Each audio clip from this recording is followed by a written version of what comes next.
আমাদের একজন motor bike চালক উনি ওনার যে নাম্বার প্লেট সেই নাম্বার প্লেটের পিছনের 3টা ডিজিট উনি ঢেকে রেখে তারপর পথে চলাচল করছিলেন। আমাদেরকে প্রচুর কষ্ট করতে হয়েছে এই বিষয়টা ফাইন্ড আউট করতে, কারণ দেখবেন যে ছবিটা এসছে সে ছবিতে কিন্তু আমাদের কোনো চেহারা আমরা তখন পাইনি।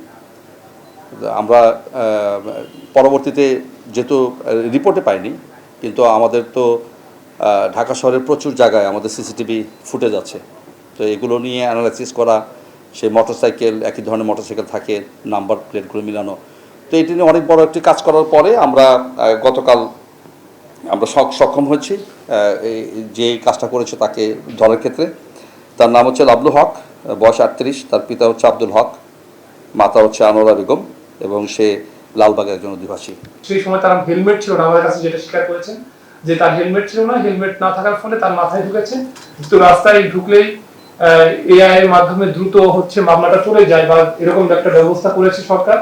সেহেতু সে হচ্ছে তার এক বন্ধুর প্ররোচনায় বা তিনি নিজে সেটা হচ্ছে 3টা ডিজিট আটকে দিয়ে তারপর হচ্ছে রাস্তাটা এই পরিভ্রমণ করেছেন। এই এআইকে ফাঁকি দেওয়ার ক্ষেত্রে যে এই অভিনব যে পদ্ধতি, এগুলোর ক্ষেত্রে সাধারণ মানুষের কাছে সুস্পষ্টভাবে একটা মেসেজ যাওয়া প্রয়োজন। সেটা হচ্ছে যে এটা আসলে কাজটা ঠিক হয়নি। আজকে যে লোকটাকে আমরা আমাদের স্পেশাল ম্যাজিস্ট্রেট আদালতে পাঠিয়েছি, আমরা ইতিমধ্যে শুনতে পাচ্ছি যে আমি এখনও কাগজটা পাইনি, পেলে আপনারাও পাবেন, যে তার এই ক্ষেত্রে 1 মাসের কারাদণ্ড এবং একই সঙ্গে আইনে যেটা আছে অর্থদণ্ড, উভয় দণ্ডই তাকে দেওয়া হয়েছে। তো এক্ষেত্রে আমাদের মেসেজটা খুব স্পষ্ট, এবং আমরা খুব বিনয়ের সঙ্গে নগরবাসীকে বলতে চাই যে দয়া করে আমাদেরকে সহায়তা করুন। আপনাদের যদি সহায়তা আমরা না পাই তাহলে আমাদের একার পক্ষে এটি করা আসলে কোনো সম্ভব না। দ্বিতীয়ত হচ্ছে যে আমরা তখন হচ্ছে মানে অনেকটা গেজের মধ্যে দিয়ে কাজ করার চেষ্টা করেছি যে এই লোকেশনটা কোথায় হতে পারে।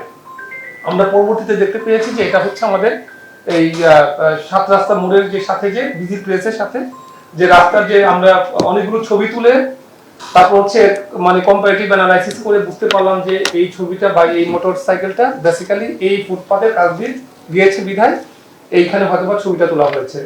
তো এরপরে হচ্ছে যে সময়টা কত দিনের হতে পারে, সময়টা যেহেতু নির্দিষ্ট করা না, একদিনে 2 বেলা 3 বেলা, দুপুরের বেলা না রাতের বেলা, বিকেল বেলা, সেটা বোঝা যাচ্ছে না। ফলে আমাদের মধ্যে বেশ পাজলের মতো হয়ে গেছে যেহেতু হয়েছিল। সর্বশেষ যেটা হয়েছে সেটা হচ্ছে যে নাম্বার 3টা হচ্ছে আপনার ঢেকে রাখা ছিল, একটা নাম্বার খোলা, ফলে আমাদের 000 থেকে 999 পর্যন্ত কাজ করতে হয়েছে।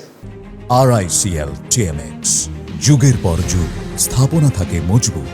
অর্থাৎ অলমোস্ট একটা মোটরসাইকেলকে চিহ্নিত করতে গিয়ে আমাদেরকে 999টি মোটরসাইকেলকে লক করতে হয়েছে।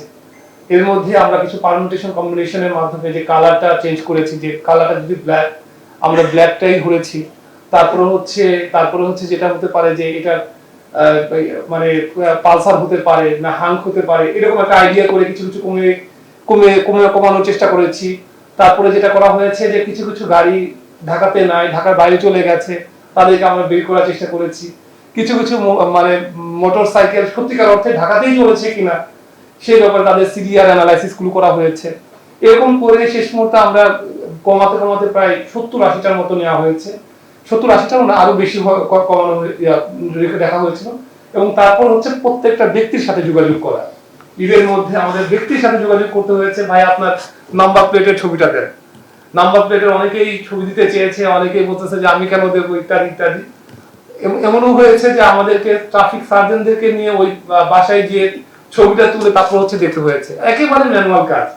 তারপরে দেখা গেছে যে এই ভদ্রলোক সে তার নাম্বার প্লেটের সাথে, নাম্বার প্লেটের ডিজাইনের সাথে যখন মিলেছে এবং তার সাথে যে তার গতিবিধি যেটা আছে আমরা সেটাকেও পর্যালোচনা করেছি। তিনি বেসিক্যালি কাজই করে হচ্ছে আমাদের তেজগাঁও এলাকাতে, এবং এখান থেকেই হয়তোবা তিনি গিয়েছেন তার জরুরি কাজে, এবং সেই সময় তার হেলমেট ছিল না, আমাদের কাছে যেটা স্বীকার করেছেন যে তার হেলমেট ছিল না, হেলমেট না থাকার ফলে তার মাথায় ঢুকেছে, তো রাস্তায় ঢুকলেই এআই এর মাধ্যমে দ্রুত হচ্ছে মামলাটা চলে যায় বা এরকম একটা ব্যবস্থা করেছে সরকার। সেহেতু সে হচ্ছে তার এক বন্ধুর প্ররোচনায় বা তিনি নিজে সেটা হচ্ছে 3টা ডিজিট আটকে দিয়ে তারপর হচ্ছে রাস্তাটা এই পরিভ্রমণ করেছেন।